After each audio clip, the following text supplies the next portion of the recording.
Good evening guys, कैसे हैं आप लोग। मैं बिल्कुल ठीक हूँ। आप लोग बताइएगा आप लोग कैसे हैं।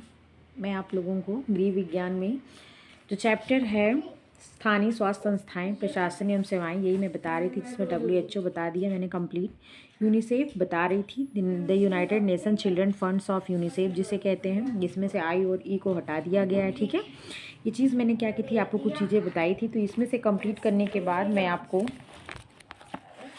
इस बुक से कंप्लीट करा रही थी, जिसमें मैंने आपको कुछ चीज़ें बता दी थी। जैसे देख लीजिए अभी फिर से थोड़ा सा।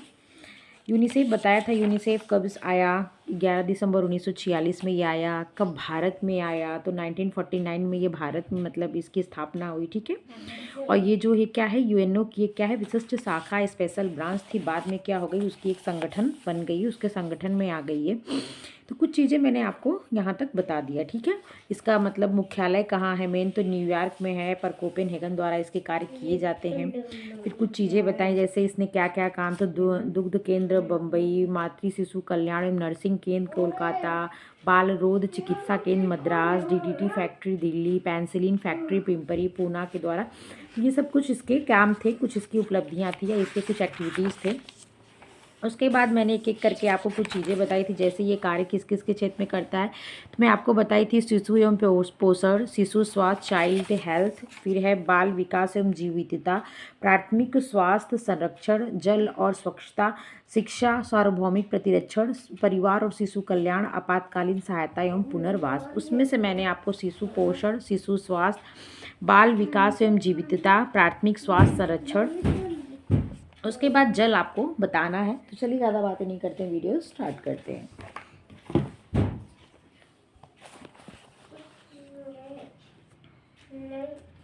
जल और स्वच्छता, वाटर एंड सैनिटेशन। स्वास्थ्य कार्यक्रमों को उन्नत एवं सफल बनाने के लिए जल एवं स्वच्छता आधारभूत आवश्यकता है। जल एवं स्वच्छता ये क्या है, आधारभूत आवश्यकता है। किसके लिए, किसी भी हेल्थ कार्यक्रम कोई प्रोग्राम हो जो हेल्थ से संबंधित हो, अगर उसको सफल करना है तो उसमें स्वच्छता, स्वच्छ जल और स्वच्छता का होना जरूरी है। जब तक प्रत्येक व्यक्ति को पीने के लिए शुद्ध जल, क्योंकि क्या है, जो रोग होते हैं ना, जैसे जो कुछ आमतौर पर चलने वाले रोग हैं, साधारणतः जो रोग हो जाते हैं वो इनके दूषित भोजन जल, भोजन परिवेश, दूषित भोजन, दूषित जल, दूषित भोजन, दूषित आपका परिवेश, इससे होते हैं। इसलिए क्या, स्वास्थ्य कार्यक्रम को जब आप कहने का मतलब जिसको सफल बनाना है, तो आपको कुछ चीज़ें जो बेसिक चीज़ें हैं उनको स्वस्थ रखना चाहिए, उनकी देखभाल या उनको साफ स्वच्छ करना चाहिए। इसमें सैनिटाइजर या सैनिटेशन जिसको लिखा हुआ है, क्योंकि जल से देखिए आगे लिखा हुआ है कि स्वास्थ्य के स्तर को ऊंचा नहीं उठाया जा सकेगा, क्योंकि जल से फैलने वाली अनेक बीमारियां हैं। अगर दूषित जल का सेवन कर लिया जाता है तो उसका दुष्प्रभाव लंबे समय तक शरीर पर पड़ता है। यूनिसेफ द्वारा सुरक्षित जल वितरण प्रणाली की योजना चलाई जा रही है। सुरक्षित जल प्राप्ति के लिए शहर से लेकर ग्रामीण क्षेत्रों तक कुएं, हैंडपंप, ट्यूबवेल आदि की व्यवस्था की जाती है। जल के परिरक्षण, शुद्धिकरण और वितरण व्यवस्था में सुधार किया जाता है। यूनिसेफ की इन उत्कृष्ट कार्यों के लिए अंतर्राष्ट्रीय जल संसाधन संघ इंटरनेशनल वाटर रिसोर्स एसोसिएशन की ओर से सर्वप्रथम पुरस्कार से पुरस्कृत किया गया। किसे, यूनिसेफ को। ठीक है, किसकी तरफ से यूनिसेफ को पुरस्कृत किया गया, तो अवार्ड दिया गया, मतलब इंटरनेशनल वाटर रिसोर्स एसोसिएशन की तरफ से यूनिसेफ को क्या किया गया, पुरस्कृत किया गया। नेक्स्ट आता है पॉइंट शिक्षा, जिसको कहते हैं एजुकेशन। तो यूनिसेफ शिक्षा के माध्यम से लोगों में जागृति पैदा करने के लिए जी जान से प्रयत्न कर रहा है। क्योंकि अगर जब आप शिक्षित होंगे, जब आप एजुकेटेड होंगे, तो आपको क्या, आप जल दूषित हो रहा है तो कैसे हो रहा है, किसी चीज़ के लाभ हानि, अच्छा बुरा, हर चीज़ों का क्या होता है, एक ज्ञान होता है। शिक्षा के माध्यम से क्या होता है, आपको चीज़ों के नॉलेज होती है। ठीक है, इसीलिए शिक्षा पे क्या किया, यूनिसेफ ने जोर दिया, क्योंकि बहुत सारी बीमारियां एवं बुराइयों की जड़ अशिक्षा ही है। इसके लिए यूनिसेफ द्वारा औपचारिक एवं अनौपचारिक दोनों प्रकार की शिक्षा के प्रचार प्रसार के लिए विविध कार्यक्रम बनाए गए। यह प्राथमिक स्कूल के अध्यापकों एवं अन्य कर्मचारियों के लिए नवीन प्रशिक्षण कार्यक्रम का संचालन करता है। यह प्राथमिक स्कूल के अध्यापकों एवं अन्य कर्मचारियों के लिए, प्राथमिक स्कूल के अध्यापकों एवं अन्य कर्मचारियों के लिए नवीन प्रशिक्षण कार्यक्रम का क्या करता है, संचालन करता है। ठीक है, साधन एवं, बेटा धीरे धीरे, साधन एवं सुविधा भी जुटाने का कार्य करता है। अध्यापक प्रशिक्षण केंद्रों टीचर्स ट्रेनिंग सेंटर्स को सुविधाएं सहायता देने के साथ ही साथ व्यावसायिक प्रशिक्षण केंद्र वोकेशनल ट्रेनिंग सेंटर्स को भी शिक्षण सामग्री जैसे पोस्टर चार्ट पुस्तकें श्यामपट्ट बुलेटिन मैनुअल ग्लोब नक्शा दृश्य श्रव्य सामग्री जिसके अंतर्गत स्लाइड फिल्म एडियास्कोप एपीडिया स्कोप प्रोजेक्टर यंत्र आदि शिक्षा संबंध उपलब्ध कराने में सहयोग देता है। कौन? यूनिसेफ। कभी कभी पुस्तकें छपवाने जिल्द मढ़वाने व जिल्द जैसे आप कवर के चढ़ाते हैं ना उसी को कह रहा वह कागज जैसे सामग्री भी यूनिसेफ द्वारा उपलब्ध कराई जाती हैं। नेक्स्ट है सार्वभौमिक प्रतिरक्षण यूनिवर्सल इम्यूनाइजेशन। विश्व स्वास्थ्य संगठन WHO सन 1974 से ही विस्तृत प्रतिरक्षण कार्यक्रम expanded program of immunization EPI चला रहा है। कब से? 1974 से। कौन चला रहा है? WHO चला रहा है। ठीक है। यूनिसेफ के सहयोग से इस कार्यक्रम में और भी बल दिया गया। शिशु को 6 घातक जानलेवा बीमारियों से बचाने के लिए प्रतिरक्षण इम्यूनाइजेशन कार्यक्रम चलाए जा रहे हैं ताकि संपूर्ण विश्व में शिशु मृत्यु दर में कमी आए तथा कोई भी शिशु अपंग रहकर तिरस्कृत जीवन नहीं जिए। ये 6 जानलेवा बीमारी हैं, मैं आपको पहले ही बताई थी, जिसमें पोलियो, क्षय रोग, खसरा, डिप्थीरिया, कुकुर खांसी और टिटनस है। ठीक है। यही 6 बीमारियां हैं जिसके लिए मेन रूप से WHO क्या कर रहा है? इम्यूनाइजेशन के प्रोग्राम चला रहा है, जिसमें यूनिसेफ के द्वारा उसे और भी बल मिल गया। और WHO कब से चला रहा था? तो 1974 से। यूनिसेफ ने विश्व भर में प्रचलित बीमारियों के अध्ययन के फलस्वरूप ही उपयुक्त 6 खतरनाक प्राणलेवा बीमारियों का चयन किया। सार्वभौमिक प्रतिरक्षण के लिए 0 से 5 वर्ष के शिशु को इन 6 बीमारियों से बचाने के लिए टीके लगवाए जाते हैं ताकि टीके हेतु वैक्सीन यूनिसेफ द्वारा उपलब्ध करवाए जाते हैं। टीके और वैक्सीन किसके द्वारा उपलब्ध करवाए जाते हैं? तो यूनिसेफ द्वारा उपलब्ध करवाए जाते हैं। टीकाकरण हेतु प्रचार प्रसार भारत सरकार व स्वयंसेवी संस्थाओं के माध्यम से गांव-गांव, शहर-शहर तथा वे जो सुदूर बीहड़ जंगलों में वास करते हैं उन तक किया जाता है। कोई भी शिशु टीका से वंचित न रह जाए। पोलियो को जड़ से मिटाने के लिए विश्व स्वास्थ्य संगठन तथा यूनिसेफ कृत संकलन है। मतलब कौन? विश्व स्वास्थ्य संगठन और यूनिसेफ के साथ मिलकर पोलियो के जड़ से मिटाने के लिए दोनों कार्यरत हैं। इसके लिए प्रतिवर्ष भारत में पल्स पोलियो अभियान चलाया जाता है तथा पोलियो की खुराक 0 से 5 साल तक के शिशुओं को मुफ्त में पिलाई जाती है। प्रतिरक्षण हेतु वैक्सीन भी यूनिसेफ WHO द्वारा उपलब्ध करवाए जाते हैं। अन्य प्रकार के साधन तकनीकी सहायता जैसे आपको वेंटिलेटर, ये जो व्हील चेयर होते हैं और बहुत सारी सुविधाएं होती हैं, ये सब क्या ये यूनिसेफ और WHO मिलकर करते हैं। तकनीकी सहायता उपयोगी उपकरण भी सहायतार्थ दिए जाते हैं। भारत में प्रतिवर्ष 5 करोड़ बच्चे जन्म लेते हैं, उनमें से 4 करोड़ खसरा मिजल्स के लिए प्रतिरक्षित होते हैं। मतलब इनको इम्यूनाइजेशन द्वारा प्रतिरक्षण मतलब टीकाकरण द्वारा प्रतिरक्षित किया जाता है। 5 करोड़ बच्चों में से 4 करोड़ बच्चों को किससे? खसरा से। ठीक है। अगला पॉइंट है शिशु और परिवार कल्याण, चाइल्ड एंड फैमिली वेलफेयर। शिशु के स्वास्थ्य की रक्षा के लिए पूरा विश्व ही चिंतित है तथा इसके लिए विविध प्रकार के कार्यक्रम योजनाएं चलाई जाती हैं। शिशु के स्वास्थ्य की उन्नति की जिम्मेदारी केवल माता पिता, परिवार या समाज की नहीं बल्कि राष्ट्र एवं विश्व की भी है। ऐसी धारणा को लेकर यूनिसेफ कार्य करता है। ठीक है। माता पिता को शिक्षित करना, डे केयर खोलना, शिशु कल्याण खोलना आदि कार्य यूनिसेफ की सहायता से किए जाते हैं। लड़कियों एवं महिलाओं को शिक्षित करने के लिए गृह क्लब, बाल संरक्षण, भोजन का परिरक्षण, व्यावसायिक प्रशिक्षण केंद्र तथा धन उपार्जित करने के उपसाधनों के लिए अनुदान राशि भी उपलब्ध करवाई जाती है। नेक्स्ट है आपातकालीन सहायता एवं पुनर्वास व्यवस्था, emergency relief and rehabilitation. UNICEF संकट काल एवं आपातकाल से ग्रस्त राष्ट्रों, देशों, क्षेत्रों को सहयोग एवं सहायता प्रदान करता है। वे देश जो प्राकृतिक विपदाएं जैसे भूकंप, बाढ़, सूखा, अकाल, भूस्खलन आदि की शिकार होते हैं, उन्हें आवश्यक औषधियाँ जैसे भूकंप, बाढ़, सूखा, अकाल, भूस्खलन आदि के शिकार होते हैं, उनमें आवश्यक औषधियाँ, आवास, खाद्य सामग्री, जलापूर्ति उपकरण एवं अन्य उपयोगी वस्तुएं उपलब्ध करवाता है। संयुक्त राष्ट्र संघ UNO के द्वारा विशेष सहायता अनुदान सुविधाएं उपलब्ध कराता है। ठीक है। भूकंप, दंगे, भूस्खलन आदि की स्थिति में यूनिसेफ द्वारा कार्यक्रम एवं पुनर्वास रिहैबिलिटेशन की व्यवस्था करता है। वर्तमान में यूनिसेफ द्वारा शिशु और बालकों में मृत्यु दर को कम करने के लिए एक अभियान कैंपेन गोभी के नाम से चलाया जा रहा है, जिसमें इन 4 कार्यक्रमों को प्रोत्साहित किया जाता है। गोभी शॉर्ट नाम कह देते हैं। जी का मतलब होता है वृद्धि आवेक्षण, ग्रोथ सर्विलांस। नेक्स्ट है मौखिक पुनर्जलीकरण, ओरल रिहाइड्रेशन। तीसरा है स्तनपान को प्रोत्साहन, प्रमोटिंग ब्रेस्ट फीडिंग।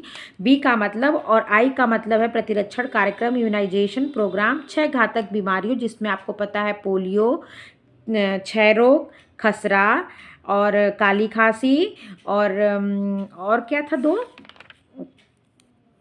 काली खांसी वही कुकुर खांसी, टिटनस और डिप्थीरिया। ठीक है, इतने के लिए इम्यूनाइजेशन का कार्यक्रम चल रहा। जी का क्या हो गया, ग्रोथ सर्विलाइलेंस।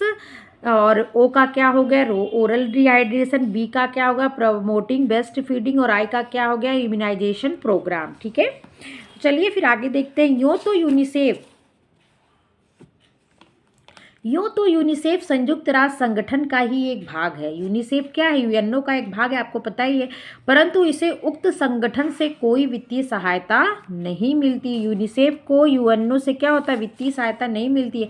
इसे अर्ध स्वायत्तता सेमी गवर्नमेंट का दर्जा प्राप्त है। इसके स्वयं के प्रशासकीय निकाय, गवर्निंग बॉडी, कार्यकारिणी मंडल, एग्जीक्यूटिव बोर्ड और सचिवालय सेक्रेटरियल होते हैं। यूनिसेफ को संयुक्त राष्ट्र संगठन से कोई वित्तीय सहायता नहीं प्राप्त होती है, बल्कि इसके सदस्य देश ऐच्छिक रूप से वित्तीय सहायता प्रदान करते हैं।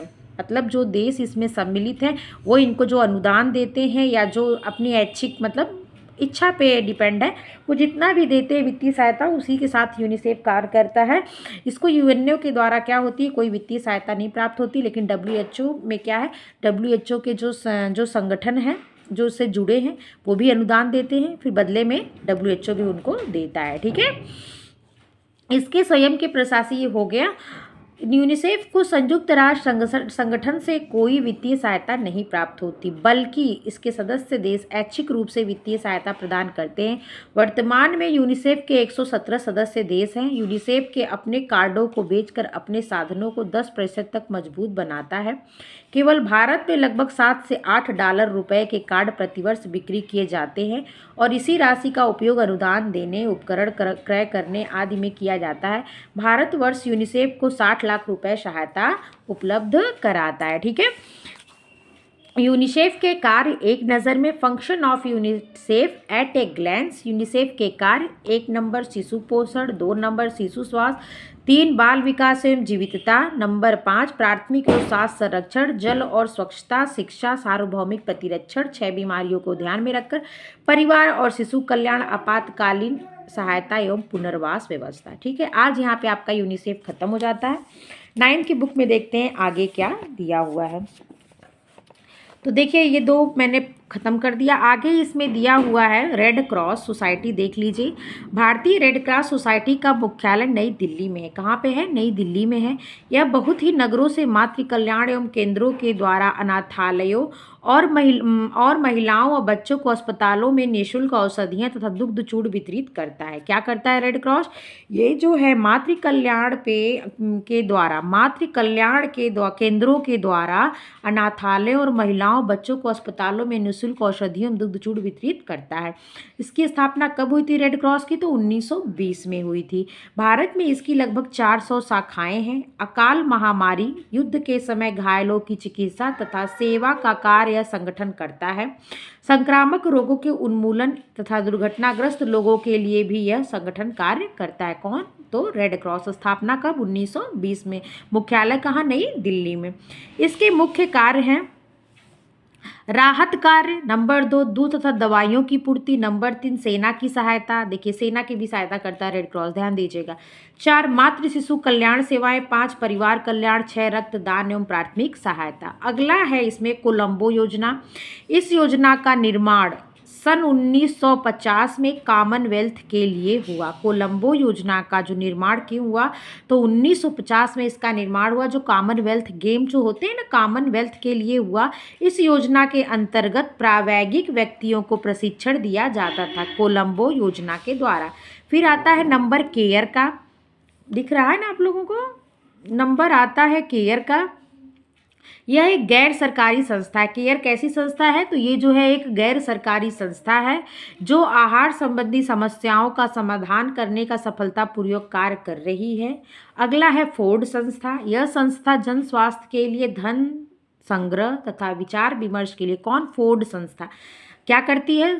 यह संस्था जन स्वास्थ्य मतलब पब्लिक हेल्थ के को ध्यान में रखते हुए धन को संग्रह करना मतलब आर्थिक रूप से अर्थ को इकट्ठा करके रखना, जरूरत पड़े तो उपयोग करना, विचार विमर्श के लिए विशेषज्ञों को उपलब्ध करने का कार्य करती है। इस संस्था ने हमारे देश में कोलकाता शहर की जल और भूगर्भ नालियों के निर्माण में सहायता दी है। कौन? तो आप कहेंगे फोर्ड। ठीक है।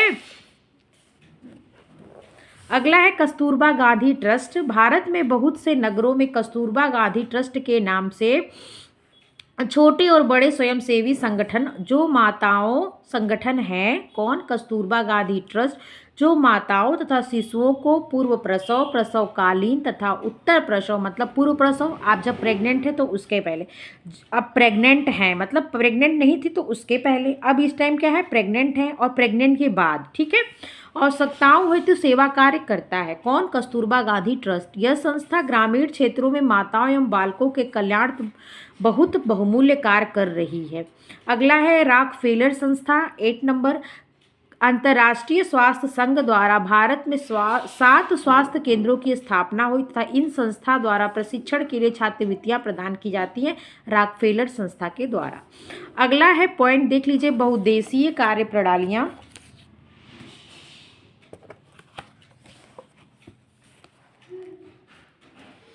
सन 1873 से पूर्व स्वास्थ्य केंद्रों तथा अन्य कार्यकर्ताओं के स्वास्थ्य संबंधी पृथक पृथक उत्तरदायित्व। कब से? सन 1873 से पूर्व स्वास्थ्य केंद्रों तथा अन्य कार्यकर्ताओं के स्वास्थ्य संबंधी पृथक पृथक उत्तरदायित्व। स्वास्थ्य विभाग केवल चिकित्सा संबंधी कार्य करता था। ये 1873 से पूर्व की बात हो रही है। परिवार कल्याण विभाग का चिकित्सा कार्य से कोई प्रयोजन नहीं था। मतलब हेल्थ में जो से हेल्थ जो सिस्टम है बस वो स्वास्थ्य के लिए काम करता था। उसे परिवार कल्याण, परिवार नियोजन, परिवार का कल्याण कैसे हो, छोटी छोटी चीज़ों का ध्यान, मूलभूत आवश्यकताओं का ध्यान, इन सब चीज़ों से कोई मतलब नहीं था। परंतु अब स्वास्थ्य अधिकारियों एवं कार्यकर्ताओं को स्वास्थ्य संबंधी सभी कार्यों को यथासंभव करने होते हैं। जैसे परिवार कल्याण, परिवार नियोजन सबकी शिक्षा दी जाती है ना। आप ब्लॉकों पे जाएंगे, जो पीएचसी होते हैं इस पे जाएंगे तो आपको क्या होता है, इस सब की भी अब शिक्षा दी जाती है। मैगजीन सब छपती है, कैलेंडर छपते हैं, पोस्टर छपते हैं। पहले 1873 से पहले ये सुविधा नहीं थी। इसी प्रणाली को बहुउद्देशीय कार्य प्रणाली कहा जाता है। ठीक है। परंतु अब स्वास्थ्य अधिकारियों कार्यकर्ताओं को स्वास्थ्य संबंधी सभी कार्यों को यथासंभव करने होते हैं। इसी प्रणाली को बहुउद्देशीय, उसके उद्देश्य क्या हो गया? अब एक पर्टिकुलर हेल्थ ही नहीं है, हेल्थ इश्यूज के लिए ही काम नहीं करता है। अब क्या होता है? परिवार कल्याण और भी बहुत सारी चीज़ों के साथ क्या होता है, स्वास्थ्य जो सेवाएं हैं वो कहा जाता है। उनके अधिकारी और भी कार्यों को लेकर कार्यरत रहते हैं, इसीलिए बहुउद्देशीय योजना आप कहते हैं, बहुउद्देशीय कार्य प्रणाली कहा जाता है स्वास्थ्य कार्य को। ठीक है। स्वास्थ्य केंद्र पे एक चिकित्सा अधिकारी किसी केंद्र में जाकर चिकित्सा, स्वास्थ्य, परिवार कल्याण संबंधी सभी कार्यों का निरीक्षण करता है। कौन? चिकित्सा अधिकारी। ठीक है। मुख्य चिकित्सा अधिकारी नहीं, चिकित्सा अधिकारी की बात हो रही। जो डॉक्टर्स होते हैं ब्लॉकों वगैरह पे जो मुख्य रखे जाते हैं वो, और जिला स्तर पे क्या होता है? सीएमओ, जिसे चीफ मेडिकल ऑफिसर कहते हैं। सभी स्तर के कार्यकर्ता, चाहे स्वास्थ्य कार्यकर्ता हो अथवा चिकित्सा या परिवार नियोजन कार्यकर्ता, वे स्वास्थ्य संबंधी सभी कार्यों की व्यवस्था करते हैं। बच्चों के कुपोषण के लिए माता पिता को उचित परामर्श देते हैं। गर्भवती माता का परीक्षण व चिकित्सा की व्यवस्था करते हैं। किसी गंभीर केस में सभी आपस में परामर्श करके रोगी का उपचार करते हैं। ऐसी स्थिति में प्रत्येक कार्यकर्ता को विशेष प्रकार का प्रशिक्षण दिया जाता है। ऐसी स्थिति में जो कार्यकर्ता होते हैं, जो वर्कर लगे हैं, उनको क्या कहता है? विशेष प्रशिक्षण दिया जाता है, ट्रेनिंग दी जाती है, जिससे सभी परिस्थितियों में सफलतापूर्वक अपना योगदान दे सके। ग्रामीण क्षेत्रों में तो कार्यकर्ता घर घर जाकर लोगों को स्वास्थ्य एवं स्वच्छता संबंधी विशेष जानकारी देकर उन्हें उचित परामर्श देते हैं। और आपको पता है जैसे आशा हो गई, एनम हो गई, आंगनबाड़ियाँ हो गई, और भी बहुत हेल्थ से संबंधित समय समय पर कैंप लगते हैं, तो उसमें भी जो वर्कर्स होते हैं इत्यादि बहुत लोग परामर्श देते हैं।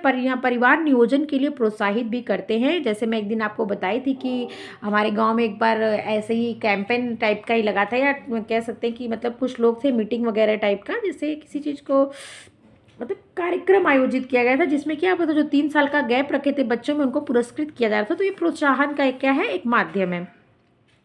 महिला कार्यकर्ता समय समय पर जाकर माताओं एवं शिशुओं के स्वास्थ्य का परीक्षण एवं उचित चिकित्सा की सलाह देती हैं।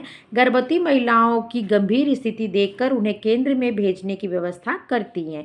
पोषण कुपोषण की जानकारी भी देती हैं। सभी कार्यकर्ताओं को मुख्य केंद्र पर जाकर सप्ताह में कम से कम एक बार अपने अपने कार्यों की रिपोर्ट देनी पड़ती है। इस प्रकार बहुउद्देशीय कार्यप्रणाली स्वास्थ्य संबंधी विचार विमर्श व सहयोग के आधार पर जनता को अधिक से अधिक लाभ प्रदान करने वाली बहुत ही महत्वपूर्ण एवं सफल प्रणाली है। कौन सी प्रणाली? बहुउद्देशीय कार्य प्रणाली।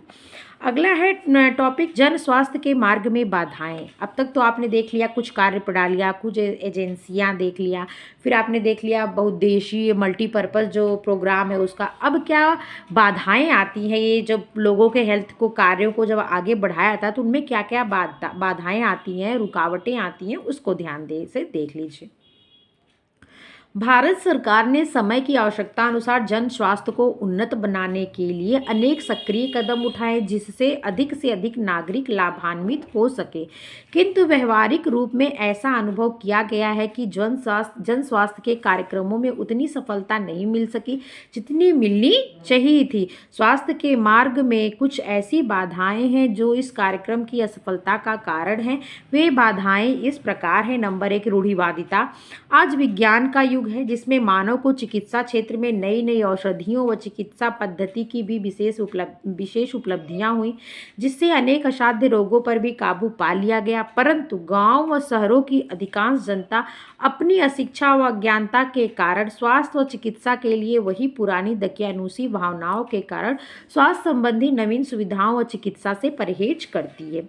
किसके कारण? दकियानूसी विचारों से, रूढ़िवादियों के कारण। ठीक है, कुछ रूढ़िवादियाँ हैं वो क्या करती, झाड़वाना फुकवाना साधु और ओझा सोखा पता नहीं क्या क्या होते हैं ना, उन सबों के चक्कर में पड़ती है। वो नीम हकीम जिसे कहते हैं। चलिए आगे देखते क्या लिखा। बीमारियों में नीम हकीम का सहारा लेती हैं। गाँव में भी अब स्त्रियों का प्रसव घर में ही कराने के लिए अशिक्षित दाइयों की सेवा लेती हैं, जिनका प्रायः परिणाम माताओं और शिशुओं दोनों को भुगतना पड़ता है। अगला है शिक्षा का अभाव। जन स्वास्थ्य के मार्ग में शिक्षा का अभाव भी बहुत बड़ा बाधक है। शिक्षा के द्वारा व्यक्ति की स्वास्थ्य के नियम, रोगों से बचने की जानकारी, उनसे बचने के उपाय, पौष्टिक तत्वों की जानकारी, प्राथमिक चिकित्सा आदि का समुचित ज्ञान होता है। किसमें? शिक्षा का अगर आपको ज्ञान है, अगर आप शिक्षित हैं तो। भारत की अधिकांश जनता शिक्षा के अभाव में अज्ञात है, जिससे मतलब ज्ञान नहीं है किसी चीज़ों का, जानकारियों का। ठीक है, जिससे उन्हें जन स्वास्थ्य सेवाओं का लाभ नहीं मिल पाता है। जो योजनाएं नई नई गवर्नमेंट के द्वारा चल रही हैं वो उनका लाभ नहीं उठा पाते।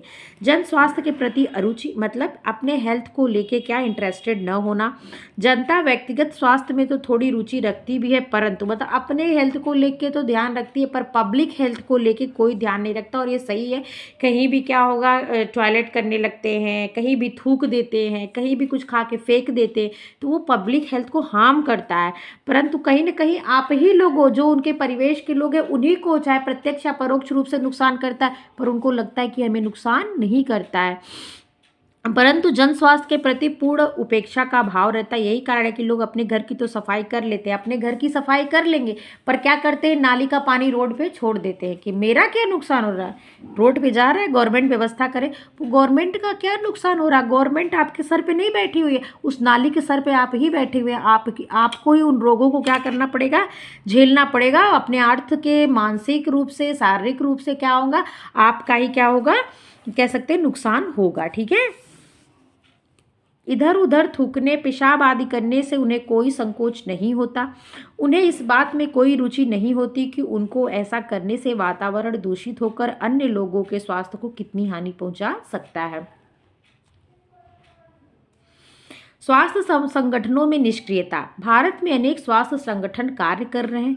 उन्हें स्वास्थ्य संबंधी अनेक कार्यक्रमों को व्यवहारिक रूप देना पड़ता है, जैसे जनता को स्वास्थ्य शिक्षा देना, जन स्वास्थ्य की व्यावहारिकता का ज्ञान कराना, कार्यक्रमों का प्रचार एवं प्रसार करना, टीके लगाना, परिवार नियोजन की सेवाएं प्रदान करना आदि। परंतु स्वास्थ्य विभाग के कार्यकर्ता विशेष रूप से ग्रामीण जनता को इन सेवाओं का लाभ पहुंचाने में कोई रुचि नहीं लेते, नहीं उनके साथ सहानुभूतिपूर्ण व्यवहार करते हैं। सरकार गरीबों को जितनी चिकित्सकीय सुविधाएं देती है, और मैं आपको बता दे रही हूँ कि गवर्नमेंट इतनी दवाइयाँ, इतनी व्यवस्थाएं, इतनी चीज़ें देती है, अगर उनको सुचारू रूप से समय समय पर जब जिस चीज़ की ज़रूरत हो अगर उनको मिलती रहे, तो क्या है कि छोटी मोटी बीमारियों, ग्रामीणों को जो छोटी मोटी बीमारियां होती हैं ये तो उनको परेशानी नहीं कर पाएगी, जो वो यहाँ वहाँ प्राइवेट कह सकते हैं मेडिसिन की शॉप पे और ऐसे वैसे जो वो पैसे खर्च करते, क्योंकि जो चीज़ फ्री में मिलती है ना उसकी कोई वैल्यू नहीं होती है। ये और ये सत्य बात है कि जो चीज़ फ्री में मिलती है उसकी कोई वैल्यू नहीं थी। मैं आपको फ्री में ये बुक पढ़ा रही हूँ, कोई वैल्यू नहीं है। अगर यही पैसा दे के आप पढ़ते हैं जहाँ कोचिंग में, उसकी वैल्यू होती है।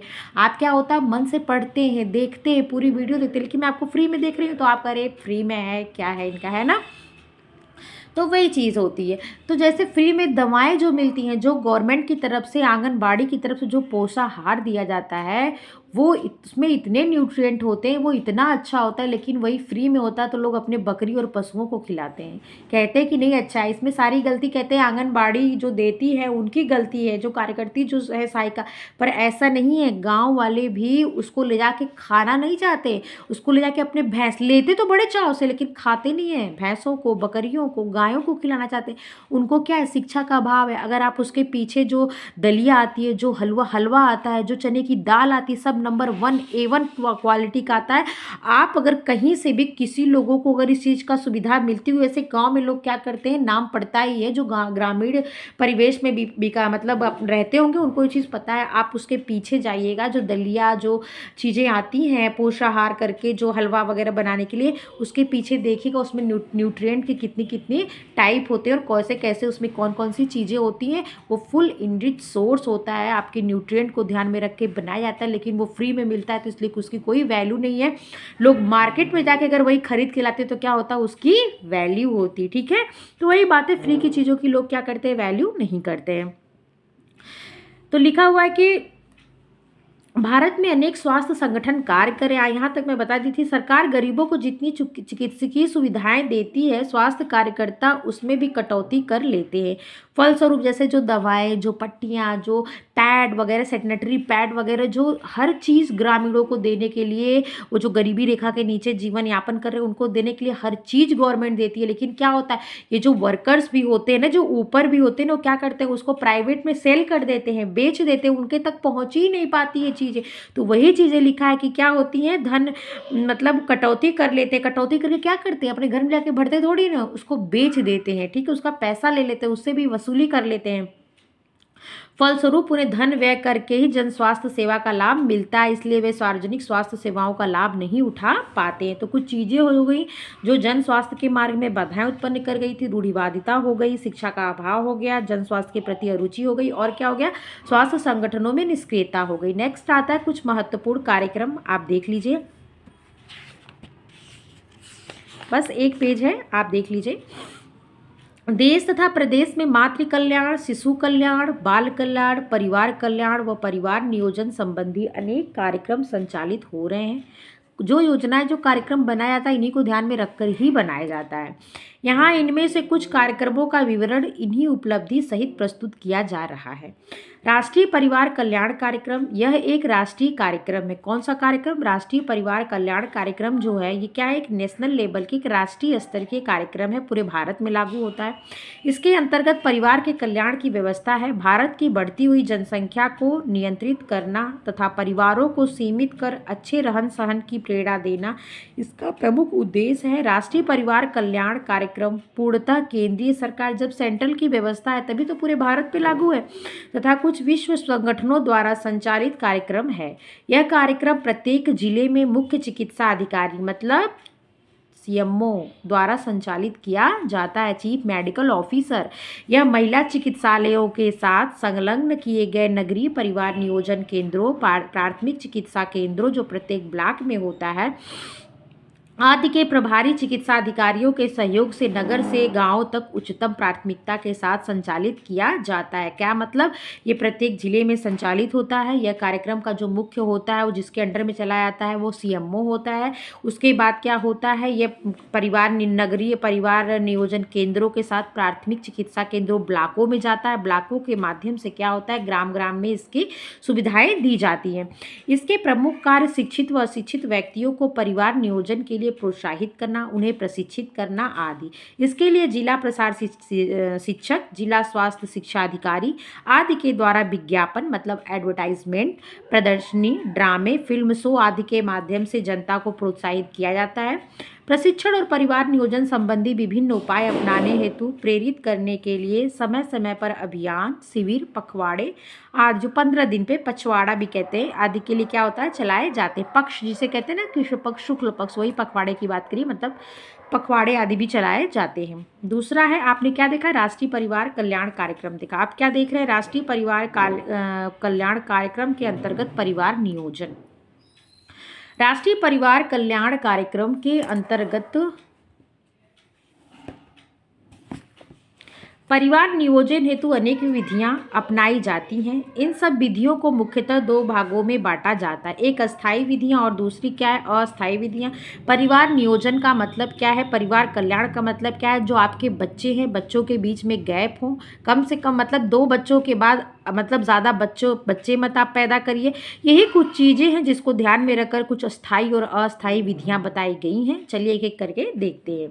राष्ट्रीय परिवार कल्याण कार्यक्रम के अंतर्गत परिवार नियोजन हेतु अनेक विधियां बताई गई हैं, एक अस्थायी और एक अस्थायी। तो अस्थायी के अंतर्गत जो परमानेंट हो जाएंगी, जो एक बार हो गई तो आजीवन, जब तक आप जीवित हैं तब तक वो आपके मतलब वो आपके ऊपर वो प्रभावी रहेंगी।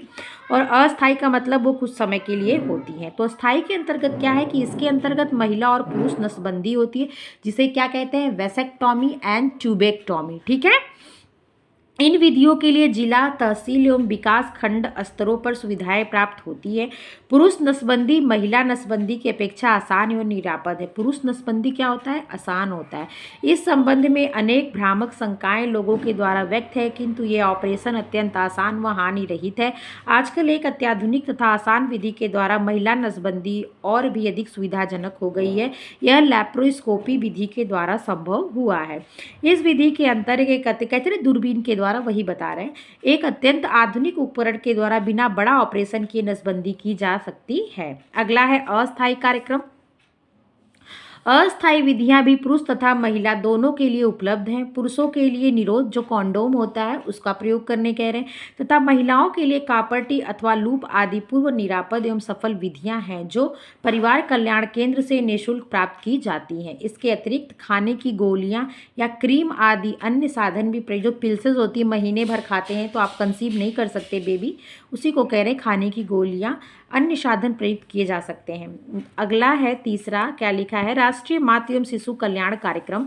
मातृ एवं शिशु कल्याण के लिए प्रारंभ किया गया यह राष्ट्रीय कार्यक्रम पूर्णतः केंद्रीय सरकार द्वारा दी गई आर्थिक सहायता के आधार पर सभी राज्य सरकारें चलाती हैं। इस कार्यक्रम से परिवार कल्याण कार्यक्रम को काफ़ी प्रोत्साहन मिल रहा है।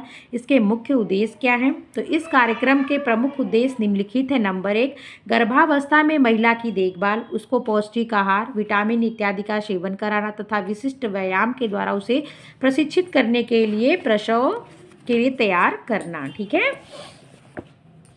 अगला पॉइंट क्या है कि प्रसव के समय पूर्ण सहायता करना। इस कार्य के लिए प्रत्येक, दिख रहा है ना,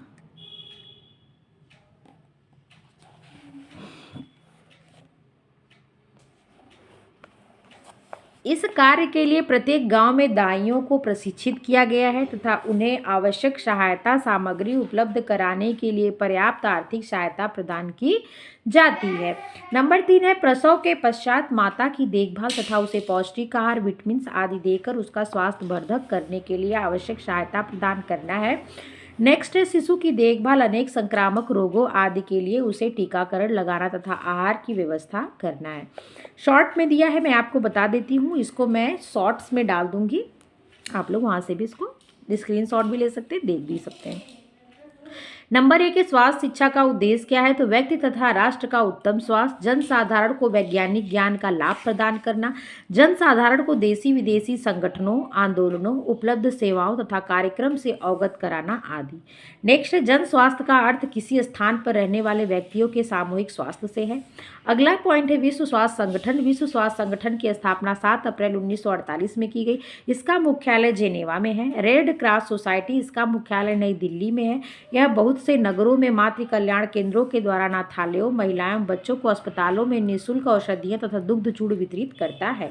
केयर, यह एक गैर सरकारी संस्था है जो आहार संबंधी समस्याओं का समाधान करने का सफलतापूर्वक कार्य कर रहा है। अगला है जन स्वास्थ्य के मार्ग में बाधाएं, रूढ़िवादिता, शिक्षा का अभाव, जन स्वास्थ्य के प्रति अरुचि, स्वास्थ्य संगठनों में निष्क्रियता। नेक्स्ट पॉइंट, जन स्वास्थ्य रक्षक। प्रत्येक 1000 आबादी वाले गांव में एक जन स्वास्थ्य रक्षक होता है जो गांव का ही व्यक्ति होता है। चल चिकित्सालय, कभी कहीं कहीं नगर पालिकाओं व राजकीय अस्पतालों की ओर से चल चिकित्सालयों का प्रबंध किया गया है। इसके लिए विशेष रूप से स्टेशन वैगन गाड़ी चलाई जाती है जिसमें 1 या 2 डॉक्टर, कंपाउंडर और नर्स होते हैं। 1 या 2 डॉक्टर, कंपाउंडर और क्या होती है, नर्स होती हैं। यहाँ पे चैप्टर देखिए खत्म हो जाता है। अभ्यास प्रश्न आपको नेक्स्ट वीडियो में मिलेगा। इसके बाद वाला चैप्टर क्या हुआ है, तो अगला चैप्टर है वायु शुद्धता एवं महत्व एवं संवातन। ये टीजीटी के दृष्टि से इम्पॉर्टेंट है, इसको मैं कल आपको बताऊंगी। देखिए इसमें और कितने मतलब यूनिट्स चैप्टर बच रहे हैं उस यूनिट में। मुझे लगता है ये प्रदूषण के साथ ही ये यूनिट समाप्त हो जाएगी शायद। देखिए नहीं, अशुद्ध रोग, ये यूनिट इस रोग के साथ समाप्त हो जाएगी। फिर इकाई 3 आ जाएगी, कपड़ा वगैरह है, मतलब जो ये तंतु का होता है चैप्टर, फिर मैं वो आपको बताऊंगी। चलिए, अगर आप लोग को मेरी वीडियो अच्छी लगी तो लाइक शेयर सब्सक्राइब कर दिया करिए। देखने के लिए आप लोग का बहुत बहुत धन्यवाद। जो फर्स्ट टाइम देखते हैं वो हमारी वीडियो को सब्सक्राइब कर लें, तब उनको जाके आगे की वीडियो डेली क्या होगी, मिल पाएगी। Thank you. अपना ध्यान रखिएगा। Take care.